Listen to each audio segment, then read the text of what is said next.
እንደምን ቆያችሁ ውድ የአንከር ዜና ቤተሰቦች፣ ሰላም ፍቅር ጤና ባላችሁበት ድረስ ያለን የሰዓቱን ዜና ይዘን ቀርበናል።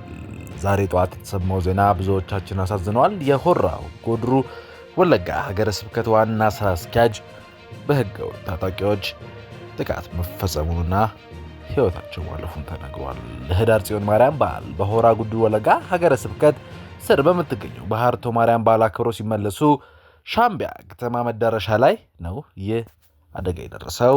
በዚህ ጉዳይ ማናቸው ከዚህ ጀርባ ያሉት ኃላፊነት ሲወሰደው ማን ነው? ለእናንተ በዝርዝር ይዘናል። ከዚህ ጋር በተያያዘ በጋምቤላ ዞንም ተመሳሳይ ጥቃቶችን ሰምተናል። በሰሞነኛው ጥቃት ብቻ ከ10 በላይ ንጹሃኖች ጥቃት እንደደረሰባቸውና ህይወታቸው እንዳለፈ የቆሰሉም እንደነበሩ ተነግሯል። ከ6 በላይ ሰዎች ህይወታቸው አልፏል፣ የቆሰሉም ከ6 በላይ ያሉ ሲሉ የክልሉ ብልጽግና ፓርቲ ኃላፊ ምክር ቤትም ተናግረዋል። ሰሞኑን በጋምቤላ ክልል የተለያዩ ወረዳዎች በተፈጸሙ ጥቃቶች የሰዎች እንቅስቃሴ መደገቡን እና እንቅስቃሴዎች መቆማቸውን የጋምቤላ ከተማ ነዋሪዎች ለቲክቫ ኢትዮጵያ ገልጸዋል። እኛም ቲክቫ ኢትዮጵያን ዋቢ አድርገን ከቦታው የተለያዩ መረጃዎችን ስለ ጥቃቶቹ ዝርዝር መረጃዎችን ለእናንተ ይዘናል። የግብፁ ፕሬዝዳንት አብዱል ፈታህ አልሲሲ የኢትዮጵያ ህዳሴ ግድብ ከሁሉም የናይል ወንዝ ተፋሰስ ሀገራት ባለሙያዎችና አፍሪካ ህብረት ተኮች በተወጡ ባለሙያዎች ቡድን ስር እንዲተዳደር ፕሬዝዳንት ትራምፕ ኢትዮጵያን እንዲያሳምናቸው በመጠየቅ ፍላጎት እንዳላቸው ከባድ ምንጮቻችን ተናግረዋል። ዘናሽናል ድረገጽም ላይ ይህ ዘገባ መስፈሩን አይተናል። ፕሬዝዳንት አልሲሲ በተያዘው ወር ወደ ዋሽንግተን አቅንተው ከፕሬዝዳንት ትራምፕ ጋር በግድቡ ላይ ሌሎች ቀጠናዊ ጉዳይ ዙሪያ ለመወያየት ማቀዳቸው ዘገባ አመልክቷል። ፕሬዝዳንት ሲሲ የትኛውም የናይል ተፋሰስ ሀገር የሌሎች ተፋሰስ ሀገራት ሳያማክር በናይል ወንዝ ላይ ግድብ እንደማይገነባ የሚያግድ ቀጠናዊ ስምምነት እንዲፈረም አሜሪካ ድጋፏ እንደተሰጠ የመጠየቅ ፍላጎት እንዳላቸው ምንጮች እንደተናገሩት ዘገባው ጠቅሷል። የፕሬዝዳንት ትራምፕ በመጀመሪያው ስልጣን ዘመናቸው ኢትዮጵያ፣ ሱዳን፣ ግብጽ በግድቡ ውሃ ሙሌትና አስተዳደር ዙሪያ አስገዳጅ ስምምነት እንዲፈርሙ ያቀረበው ረቂቅ ስምምነት ሰነድ ኢትዮጵያ ውድቅ ማድረጓ አይዘነጋም። ይህ በሁለቱ ሀገር ያለውን ሽኩቻ ከፍ እንደሚያደርገው ተነግሯል።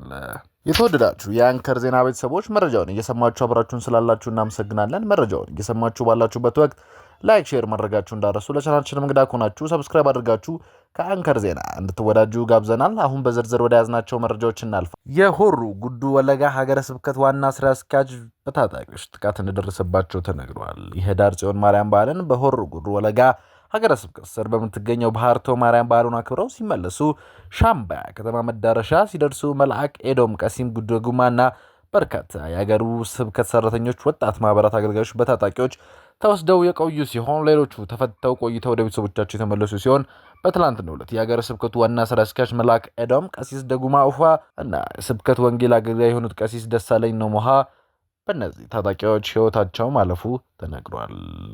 ብዙዎች ኦነግ ሸኔ ከዚህ ጥቃት ጀርባ እንዳለ እየተናገሩ ይገኛል። በተያያዘ ዜና በጋምቤላ ላይም የተለያዩ ጥቃቶች አሁንም እየተደመጡ ይገኛሉ። በሰሞኑን ጥቃት ብቻ ከ10 በላይ ንጹሃን ላይ ጥቃት መድረሱንና የቆሰሉም በርካታ መሆናቸው ተናግሯል። ከ6 በላይ ሰዎችም ህይወታቸው አልፏል ሲል የብልጽግና ፓርቲ ጽህፈት ቤት ኃላፊ ዋና ምክር ቤትም አባል ተናግሯል። ሰሞኑን በጋምቤላ ክልል በተለያዩ ወረዳዎች በተፈጸሙ ጥቃቶች ንጹሃኖች መሰዋታቸውን፣ የሰዎች እንቅስቃሴ መገደቡን የጋምቤላ ከተማ ነዋሪዎች ለቲክቫ ኢትዮጵያ ገልጸዋል። ነዋሪዎቹ በሰሞኑኛ ጥቃት ብቻ ከ10 በላይ ሰዎች መሰዋታቸውን፣ የቆሰሉም በርካቶች ናቸው ያሉ ሲሆን አንዳንዶቹ የሟቾች ቁጥርም ከዚህ በላይ ሊያሸቅብ እንደሚችልም ገልጸዋል። በተለይም አቦል ወረዳና ኢታንግ ልዩ ወረዳ አካባቢዎች ንጹሃን ዜጎች እየተገደሉ መሆኑን ጥቃቱ ከዚህ ገደም የነበረ ሲሆን በሰሞኑኛ እውነት ደግሞ ጸጥታ አካል ጭምር ሟችና ቁስለኛ መሆናቸውን የሚመለከት መረጃ ከስፍራ ወጥቷል። እንግዲህ የሚፈጸመው በተለያዩ ስፍራዎች ከቦታው ጋር ሲንቀሳቀሱ መንገድ ዳር በማድፈጥ በተሽከርካሪዎች ጭምር ሲሆን የክልሉ ፖሊስ በበኩሉ ተሳፋሪዎች ላይ ሞትና የመቁሰል ጥቃት መድረሱን ባለፉት ሳምንታት በደጋጋሚ ማሳወቁ ይታወቃል። የጋምቤላ ከተማ አስተዳደር ከቀና በፊት ከከተማችን ባለው ወቅታዊ የጸጥታ ሁኔታ ከጸጥታ አካላት ውጭ ማንኛውም ተሽከርካሪ ሰው ከህዳር 30 2019 ጀምሮ ከምሽቱ 1 ሰዓት ጀምሮ መንቀሳቀስ የተከለከለ መሆኑን መግለጹ የሚታወቅ ነው።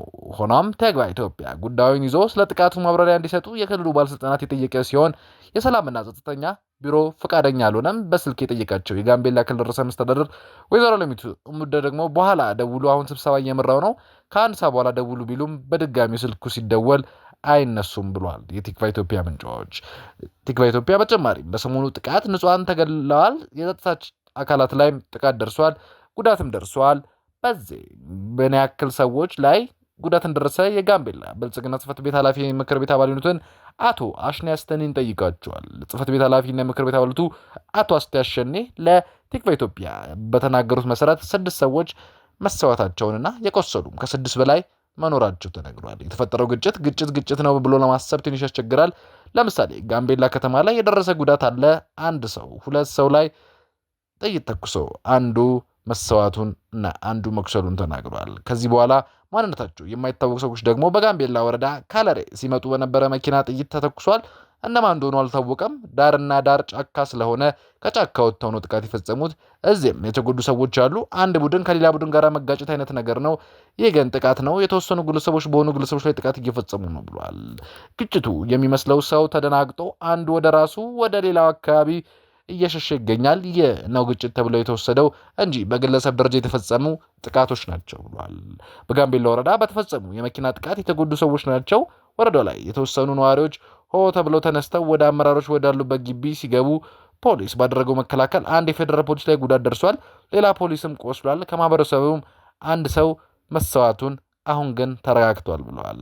በሰሞኑኛ ጥቃት የሟቾች ቁጥር ከ10 በላይ እንደሚሆንና ከዚህ በኋላ የተገደሉ ደግሞ ከ40 እንደሚበልጡ ነዋሪዎች የገለጹ ሲሆን ራሱ ደግሞ ከሟቾች ከ6 በላይ ናቸው ብለዋል። በትክክለኛ የሟቾችም ቁጥር ስንት ነው ሲል ለጠየቀው ቅራቤ 6 ሲል መልሷል። እሳቸው የሟቾች ቁጥር በትክክለኛ መረጃ መውሰድ አለብኝ፣ አሁን ካልኩት በላይ ሊሆን ይችላል። የሰማሁትን የተነገረኝን የገለጽኩት፣ ምክንያቱም የቆሰሉም አሉ፣ ቆስለው ሕይወታቸው ያለፈም ሊኖር ይችላል። ስለዚህ ቁጥሩ ሊጨምር ይችላል፣ 10 በላይ ሊሆኑ ይችላሉ ብለዋል። ከ40 በላይ ሰዎችም መሰውታቸው ተነግሯል። ሰዎች ተጣልተው አንዱ ለአንዱ እንዲህ መሆን ይገበትም። ይሄ የቆየ ብሔር አስተሳሰብ ወደ ቡድን ይወሰዳል። ነገር ግን ለማጋጋል በሞቱ ሰዎች ቆጠራ ይጀምራል። ይህን የሚያደርጉት ቅስቀሳ ለማድረግ ነው። ችግሩ እንዲቀጥል እንዳረጋጋ አረቀ ቤት ያለውን ሁላ እየቆጠሩ ነው ይገኛሉ ብሏል።